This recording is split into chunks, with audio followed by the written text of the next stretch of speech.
Hello everyone, my name is Steven, and today I will be talking about doctor-assisted suicide. Alright, so what is doctor-assisted suicide? Also known as assisted dying. It's a way for people to commit suicide in a more ethical way, but only if they're suffering from terminal illness that is untreatable, inoperable, or they have a lifelong illness that is worsening, such as Alzheimer's or some cancers. It also is a way for families to save money when dealing with a family member that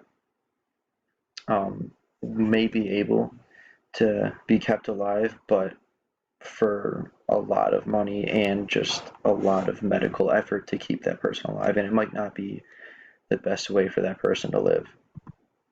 Alright, so why should it be allowed? So people who know all the facts about their illness or their condition should be able to choose to go forward with medical care or choose to forego the cost and pain that might come with fighting that illness. Similar to what people do with pets, people should be able to put an end to life before quality of life decays severely. Allows people to die with dignity before the onset of long-term effects of the illness and or hospital living. So people will be able to talk to their doctors, talk to the physicians, discuss all the options available, and then make an educated decision once all the information has been given to them, and they can choose whether to continue on with medical treatment or to pretty much call it when they have lived a good life, are still healthy, not in pain, and acknowledge that this might be the best option for them, and it could save them and their families a lot of money and pain. So ethical questions that people might say, this is why I don't agree with doctor-assisted dying. So doctors swear to not do harm to people. Inducing death to people will save them from physical suffering and debt, which could cause intense harm to them and their family, because we all know that the medical system in the United States does come with a hefty bill at the end of it, unless you can afford insurance, but a lot of people cannot afford insurance that will cover long-term stays at hospitals and intensive care.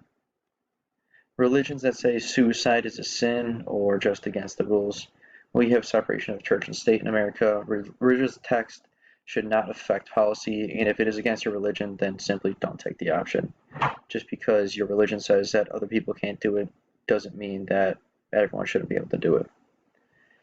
People don't want to let their loved ones die. It's a personal decision for people and families to make on a case-to-case basis. Doesn't mean you have to, but the option is there for those who want it. And closing remarks. Many people treat pets to a last day where they let pets do whatever they want, eat whatever they want, and overall just have an awesome day before being put down. So why not do the same for ourselves and our loved ones? I have done this with a lot of my pets when I had a dog that had terminal cancer, and before he started losing a lot of quality of life, we had to talk as a family. Like, we should put him down now before he gets to the point where he can't walk anymore and he just can't be a dog anymore. So we gave him an awesome last day, and at the end of it, my parents took him to go get put down. And I feel like that us as a society treats death very weirdly. Like, we should prevent living, even though it means living in pain and suffering. So that's why I believe that doctor-assisted dying should be allowed.